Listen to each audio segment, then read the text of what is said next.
Hello దోస్తో, weekend వచ్చేసిందంటే మన ఛానల్లో కొత్త టాపిక్ రెడీగా ఉన్నట్టే. ఈరోజు టాపిక్ వచ్చేసి ధ్రువ నక్షత్రం. దీనిని ధ్రువలోకం అని కూడా అంటారు. ఈ ధ్రువ నక్షత్రం యొక్క ప్రత్యేకతలు ఏంటో, అసలు ఈ ధ్రువ నక్షత్రం ఎలా క్రియేట్ చేయబడిందో తెలుసుకోవడానికి శ్రీమద్ భాగవతంలో పేర్కొన్న ఒక అద్భుతమైన కథ ద్వారా మీ అందరికీ తెలియజేస్తాను. అప్పటి వరకు మీరు ఈ టాపిక్ గురించి ఏమనుకుంటున్నారు కామెంట్ చేయండి.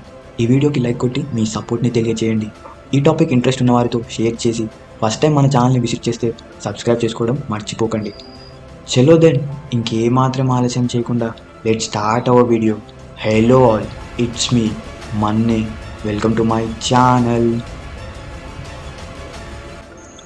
ముందుగా ఈ ధ్రువ నక్షత్రం ఎలా క్రియేట్ చేయబడిందో తెలుసుకుందాం. స్వయంభు మను కుమారుడు ఉత్తానపాదుడు. ఉత్తానపాదుడికి సునితి, సురుచి అనే ఇద్దరు భార్యలు. సునితి ద్వారా ధ్రువ, సురుచి ద్వారా ఉత్తమ అనే ఇద్దరు కుమారులను పొందాడు. సురుచి అత్యంత సౌందర్యవతి. తన అందానికి ముగ్ధుడైన ఉత్తానపాదుడు తన మందిరంలోనే చాలా సమయాన్ని గడిపేవాడు. ఇలా ఒకరోజు ఉత్తానపాదుడు తన కుమారుడైన ఉత్తముడిని ఒడిలో కూర్చోబెట్టుకుని ఆడిస్తున్నప్పుడు ఈ దృశ్యాన్ని ధ్రువుడు చూసి తను కూడా తన తండ్రి ఒడిలో కూర్చోవాలని ఆశపడతాడు. మనసులో ఈ కోరిక పెట్టుకొని ధ్రువుడు తన తండ్రి వద్దకు వెళుతూ ఉంటే ఒక్కసారిగా సురుచి ధ్రువుణ్ణి అడ్డుకొని, నువ్వు మహారాజు పుత్రుడివే అయ్యుండొచ్చు, కానీ నా పుత్రుడివి కాదు. మహారాజు ఒడిలో ఆడుకునే హక్కు కేవలం నా పుత్రుడికి మాత్రమే. నీకు ఈ అవకాశం కలగాలంటే తీవ్ర తపస్సు చేయాలి. కనీసం నీ వచ్చే జన్మలోనైనా నా పుత్రుడిగా జన్మించేలా ఆ దేవుణ్ణి ప్రార్థించు. వెళ్ళు, ఇక్కడి నుండి వెళ్ళిపో అని కఠినంగా మాట్లాడుతుంది. ఈ మాటలు ఉత్తానపాదుడు విన్నా కూడా ఒక్క మాట కూడా మాట్లాడకుండా మౌనంగా ఉండిపోతాడు. తన పినతల్లి మాటలకు ధ్రువుడు చాలా బాధపడతాడు. గాయపడిన పాములా మౌనంగా ఉన్న తన తండ్రిని చూస్తూ తిరిగి తన తల్లి దగ్గరికి వెళ్ళిపోతాడు. అక్కడ జరిగిన విషయాన్ని చెప్పకుండా ధ్రువుడు తన తల్లిని పట్టుకొని గట్టిగా ఏడుస్తాడు. ఏడుస్తున్న తన పుత్రుణ్ణి ఒడిలో కూర్చోబెట్టుకొని సునితి ఓదారుస్తుంది. తన భటుల ద్వారా ఏమైందో తెలుసుకుంటుంది. కానీ ఆ పరిస్థితిలో బాధపడడం తప్ప ఏమీ చేయలేకపోయింది. అంతటి బాధలో కృంగిపోయి ఉన్న తన సహజ శాంత స్వభావాన్ని వదులుకోలేదు. చూడు నాన్న, ఎవరైనా ఒకరికి చెడు జరగాలని అనుకుంటే తిరిగి వారికే చెడు ఎదురవుతుంది. కాబట్టి ఎప్పుడూ కూడా ఎవరి గురించి చెడుగా ఆలోచించకు. నీ పినతల్లి చెప్పిన మాటలు నిజమే. నా పుత్రుడిగా జన్మించావు కాబట్టి నీ తండ్రి ఒడిలో కూర్చునే అవకాశం నీకు లభించలేదు. నీ మనసు గాయపరిచిన సురుచి మాటలకు కోపం తెచ్చుకోకు. అందుకు బదులుగా నీ పినతల్లి చెప్పినట్లుగానే నారాయణ్ణి ఆశ్రయించు. ఆయన దీనబంధువు, అంటే కష్టాల్లో ఉన్నవారిని ఆదుకునేవాడు. బ్రహ్మాది దేవతలు కోరుకునే శ్రీహరి పాదాలను పూజించు.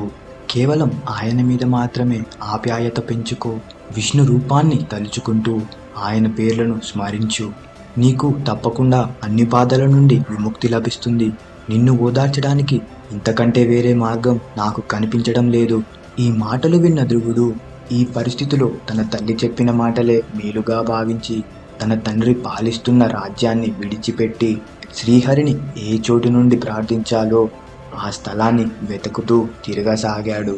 ఇలా తిరుగుతున్న ధ్రువుడిని తన దివ్య దృష్టితో నారదముని కనుక్కొని ఇంత చిన్న వయసులో ఈ కార్యం తగదని తన మనస్సు మార్చాలని ధ్రువుడి వద్దకు నారదముని వచ్చి ముందుగా తన తలపైన చెయ్యి పెట్టి ఆశీర్వదించి, నువ్వు బాలుడివి, చాలా చిన్న పిల్లవాడివి. ఈ వయసులో బొమ్మలతో ఆనందంగా ఆడుకోవాలి, అంతేకాని తపస్సు చేసే వయసు ఏమాత్రము కాదు. ఈ ప్రపంచంలో మంచి చెడులు, నిందలు, అపనిందలు ఇవన్నీ మన కర్మల కారణంగానే లభిస్తాయి. ఇవన్నీ మాయ చేత సృష్టించబడ్డాయి. పరమాత్ముడు ప్రతి మనిషికి ఆనందం, దుఃఖం రెండూ ఇచ్చాడు. వీటి నుండి తప్పించుకోవడం అనేది సృష్టి ధర్మము. ఒక మనిషి సుఖాల మత్తులో పడి మంచి కర్మలు చేయడం మానివేస్తే అతడి పుణ్యం తగ్గి పాపం పెరుగుతుంది. అదే కష్ట సమయంలో కూడా మంచి కర్మలు నెరవేర్చినప్పుడు అతడి పుణ్యం మరింత పెరుగుతుంది.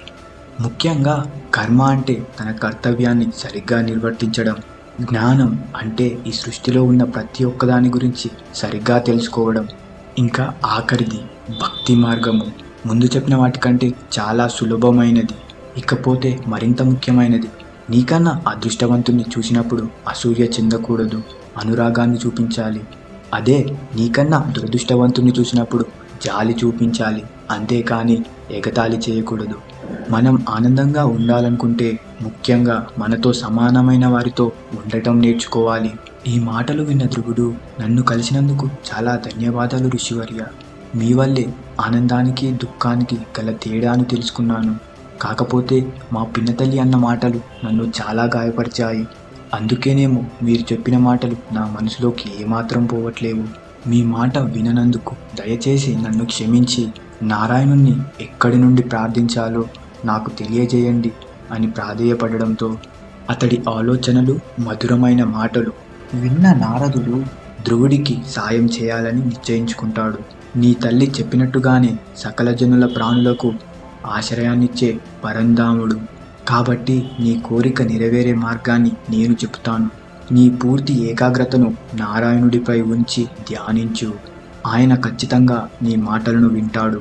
ధ్రువ, మధువనంలో పవిత్రమైన యమునా నది ఉంది. ఆ నదిలో ప్రతిరోజు 3 సార్లు మునిగి నారాయణుడి అవతారాన్ని తలుచుకుంటూ ధ్యానం చేయి.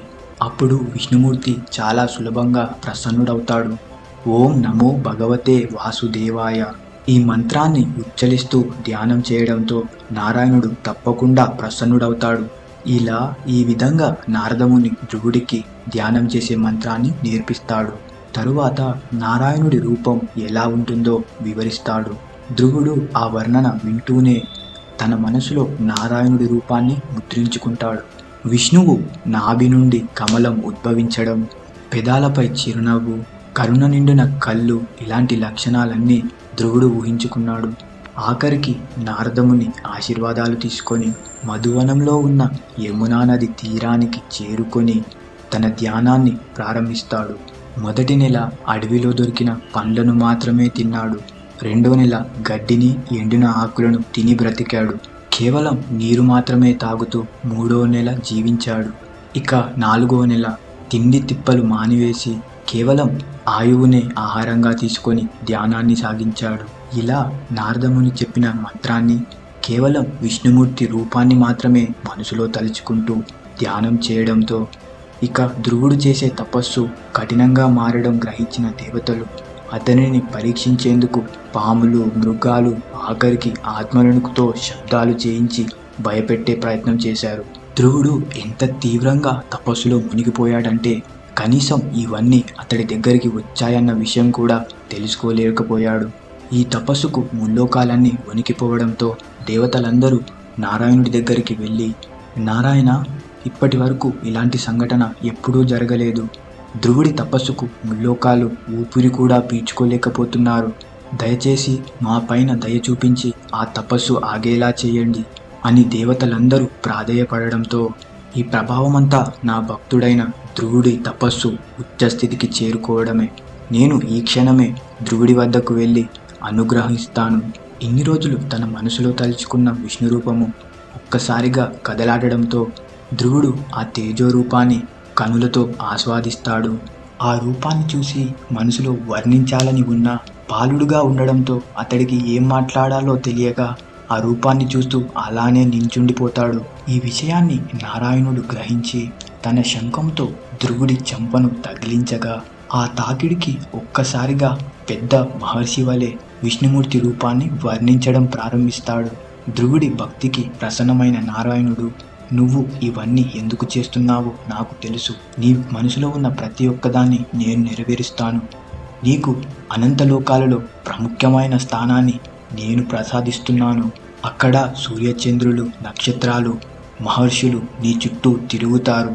కొంతకాలానికి నీ తండ్రి నిన్ను రాజును చేసి శాంతిని వెతుక్కుంటూ వెళ్ళిపోతాడు. 30,000 సంవత్సరాల పాటు రాజ్యపాలన చేసి యజ్ఞాలు, యాగాలు జరిపిస్తావు. ఇక చివరికి ఇవన్నీ పూర్తయ్యాక నన్ను చూడగలుగుతావు. ఆఖరిగా నాతోనే శాశ్వతంగా ఉండిపోతావు. ఇక్కడ ఈ విషయాలని చెప్పి విష్ణుమూర్తి అదృశ్యమవుతాడు. ఇక ఆఖరికి ధ్రువుడు ఆ తేజో రూపాన్ని తన మనసులోనే దాచిపెట్టుకొని నారాయణుడు చెప్పిన విధంగా జీవిస్తాడు. ఈ విధంగా ధ్రువుడు నక్షత్రాలలో ప్రముఖమైన నక్షత్రంగా నిలిచిపోయాడు. ఇక్కడి వరకు ధ్రువ నక్షత్రం ఎలా క్రియేట్ చేయబడిందో తెలుసుకున్నాం. మరో వీడియోలో ధ్రువలోకం, ధ్రువ నక్షత్రం యొక్క ప్రత్యేకతలు ఏంటో వివరిస్తాను. అప్పటి వరకు మీరు మీ సపోర్ట్ని లైక్స్ అండ్ కమెంట్స్ ద్వారా తెలియచేయండి. ఫస్ట్ టైం మన ఛానల్ ఎవరైనా విజిట్ చేస్తుంటే తప్పకుండా సబ్స్క్రైబ్ చేసుకోండి. మన ఛానల్కి సపోర్ట్ చేస్తున్న వారందరికీ చాలా చాలా థ్యాంక్స్. మనం 1Kకి దగ్గరగా ఉన్నాం. మన ఛానల్ ఫస్ట్ స్టెప్ అయిన 1K మైల్ స్టోన్కి దగ్గరగా ఉంది. ఐ హోప్ మీ అందరి సపోర్ట్తో ఈ మైల్ స్టోన్ని ఈ మంత్ ఎండ్ లోపే మన ఛానల్ దాటేస్తుందని భావిస్తున్నాను. చలో దెన్, మరో వారం మరో టాపిక్ డిస్కస్ చేద్దాం. అప్పటి వరకు stay tune. It's me Manne signing off. Bye bye.